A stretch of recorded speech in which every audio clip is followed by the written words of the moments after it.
course it's a horrible thing to see when you go to see your mother and she tells you, well, no, why don't you stay here tonight? This is a nice hotel. There's men down there in the corridor and they drink beer in the night time, so you can go down there and have a few beers with them. And today I was out on Tramore Beach riding horses and eating chips, you know, and when you see your mum saying things like that to you. Did you ever discuss, Gerard, with your mother how she envisaged her own death? I mean, had she ever spoken to you about that, or had she ever talked about her fears of that? Well, I think, to be honest with you, my mum expected to die from cancer. Well, she used to always say to me, you know, please never put me in a home. You know, but you try as best you can, you know, and some days you're faced with something and it's just too much. You know, it broke my heart to see her being put into a home, you know, so. But how would we discuss this thing? Well, it's not actually a discussion. It's, you know, your mum would say to you, oh, Jerry, you know, please, you know, if anything like that would ever happen to me, please give me a pill, you know, do something to help me, like, you know. But when that conversation happens, it's never really a serious conversation. You know what I mean? You know. You don't sit down to discuss. No, you don't. And when you're faced with that situation, it doesn't really come to you about what I said before. You know, it's I didn't think about it. You know, it never occurred to me when we were over here preparing to go back home to see Mum in Ardkeen, or not in Ardkeen, in Coolore Bridge. It never occurred to me that something like this was going to happen, you know? Did it, when you were going home that last time, did you know you were going to see your mum for the last time? Yeah. My mum was really, really badly sick, right? She had no food from, I think it was something the 6th or the 7th of December, yeah? No liquids, yeah? And all her medicine was stopped. So when I saw her, I couldn't believe that was my mum. It took about 4 or 5 seconds to, and then you slowly see the features that are there, that were always there, you know? And then you see that. These two big black holes, sunken eyes, and the inside of her mouth was like sandpaper, completely bone dry, you know. A woman who carried you around for 9 months, a woman who looked after you, you know, bandaged your knee, put paper on your school books, you know, used to bath you. Christmas time in the kitchen, Jesus, she'd be out there making 12 dozen mince pies in an evening, you know, and apple pies and Christmas puddings from 2 or 3 years ago, left steeping in brandy. Yeah. What did you see, Gerard, when that evening, when you came back? Was there any of that woman left? Very little. I said, I want to go in and stay with my mum. It had been kind of suggested by some members of the family to leave her be by herself, where she could pass away by herself. But I didn't feel like that because that was my mum. But was there a point where you said, she can't, you know, I can't let her suffer anymore? I don't actually remember that point.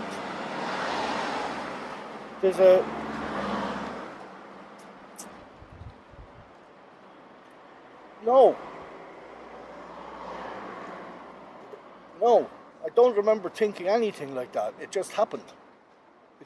I didn't think, right, I'm going to do something. It just happened. I didn't plan it. I didn't think about it even for 5 seconds. How did you feel afterwards, Gerard? Initially I felt good. Yeah. Initially I felt good. That in your mind then, you you believed that you had done something to help your mother? I felt good that my mum had passed because she was out of pain. She didn't have to suffer anymore.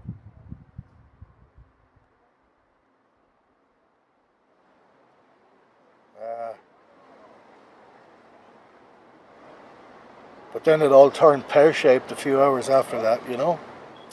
Oh, sure. Well, we were having a drink in the house,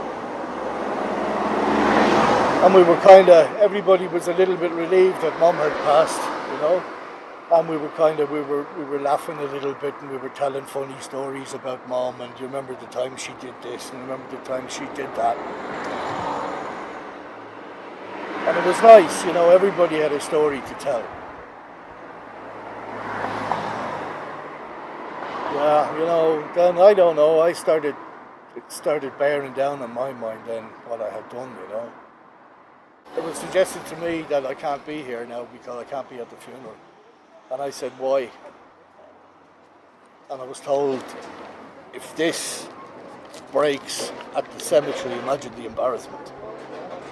Finally dawning on me exactly what I've done, dawning on me that I'm at an airport trying to leave the country, that I'm basically fleeing a crime scene, like, you know what I mean? And so I asked her, I said the ticket girl, I said, yeah, I got a ticket here to Salzburg, and she said, no, we don't have any flights to Salzburg on next Saturday. So I said, okay, what's your next flight? And she said, to Frankfurt. So I said, okay, well, if I get to Frankfurt, then I can get a train down to Innsbruck. So that was my plan. But the police were obviously alerted to what was going on. And then they grabbed me just as I finished paying for my ticket. Well, they let me buy and pay for the ticket. And as I turned around, this policeman came up to me and he flashed his card and he said, are you Gerard Vollrath? And I said, yes. He said, step over here. So we moved about 10, 15 feet and he said, I'm arresting you with suspicion of manslaughter. What was going through your mind then? Oh, fuck, you wouldn't believe it. You wouldn't believe it. Everything was going through my mind from my wife to my daughter to prison to what the family thought, to everything. It was just a complete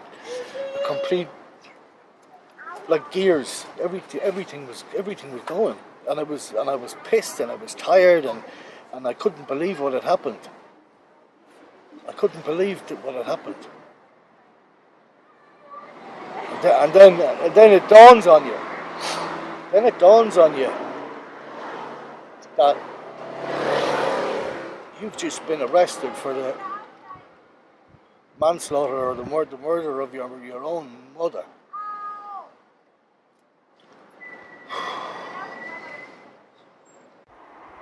When they bring you down to the police station and then they book you in, it's not so bad, but then they put you in a police cell and then you're left alone there with your thoughts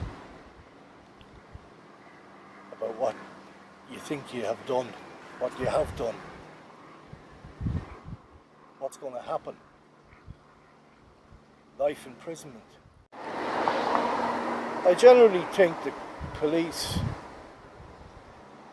were sympathetic, but they had to act because of the law. Yeah. And then came the evening that they brought you to the district court in Waterford. Yeah. And the media were obviously outside, and oh Jesus! I felt like a criminal. You know, I put my coat over my head. I just think that's a natural reaction because you're terrified. You know, this is like Hollywood stuff happening. Terrified because I'm in a court with a judge who's going to say something now. You know, well, what's he going to say? First of all, you're waiting. Are you going to be locked up straight away? You know, for something you did think of was a kind act. You know. It came to me, basically, it was, Mum, I promised you. So here's my promise. Well, of course I'm happy that I didn't have to go to prison, but It wouldn't ever have been murder. It's not a murder. It's an act of compassion. You know, you can. Some people will probably frown at this, but you wouldn't see an animal. So why should you have to sit there and watch someone that you've loved for the last 46 years in such a horrible, horrible, horrible condition? You know, the prison wardens in Dublin were not very nice. They were telling me that no, you're not going to get bail. You're not going to get bail for this, like, you know. And, At that stage, did you think, if there is no distinction, the sentence you were looking at? I was looking. I was sure I was going to get 3 years, 3 to 5 years. That's what I thought. So when he said he was giving you a suspended sentence? Well, he let it hang for a few seconds, you know, and that few seconds felt like an hour, you know. But when he said that, I don't think it dawned on me. When he said that, then Ken looked at me and he stood up and walked out. He said, "Come with me," and I just followed him out of the box. I wasn't sure what had happened. I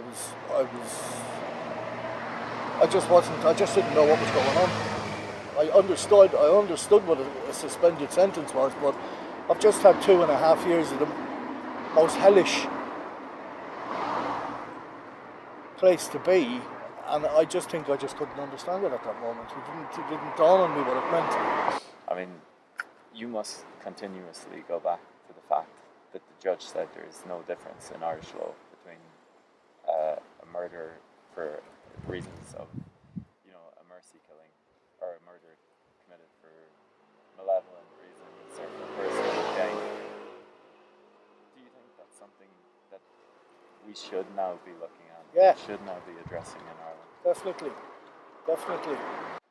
And I think there should be a way for somebody to die at the moment of death. They still have their dignity, because my mum didn't have her dignity anymore. Her dignity was gone for weeks, months. Yeah, and I think it's everybody's right. It's everybody's right to want to keep their dignity. Yeah, and when that's gone, and there's no chance of that ever returning, well, then I think that there has to be a clause in the Irish law that I don't know how to euthanasia. Yeah, okay, I do.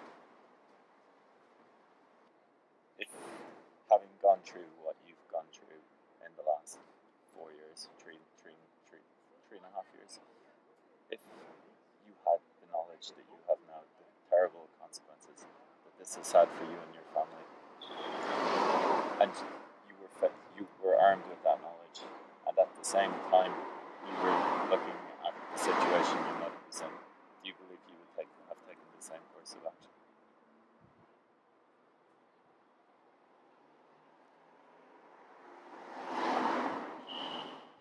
That's a hard question.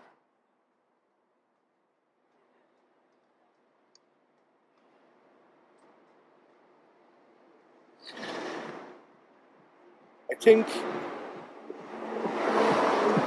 because of the way it happened, it just happened. I didn't give it any thought, yeah. But I think if you have to sit down, if you're a father and you have to sit down and you have to think about what happens to your kids, what happens to your wife, all those things, I think that's a very big factor that would put me off doing it again, yeah.